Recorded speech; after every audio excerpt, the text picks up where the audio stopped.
বিসমিল্লাহির রহমানির রহিম। আসসালামু আলাইকুম। মৃত্যুর পর যেসব আফসোস আমরা করব, মানে অর্থাৎ মানুষেরা করবে।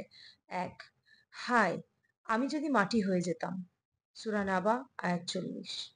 ২, হায় আমি যদি পরকালের জন্য কিছু করতাম। সূরা ফজর আয়াত ২৪। ৩, আমাকে যদি আমার আমলনামা না দেওয়া হতো। সূরা আল হাক্কা আয়াত ২৫। ৪, আমি যদি ওকে বন্ধুরূপে গ্রহণ না করতাম। সূরা ফুরকান আয়াত ২৮। ৫, আমরা যদি আল্লাহ ও আল্লাহর রসুলের আনুগত্য করতাম। সূরা আজাব আয়াত ৬৬।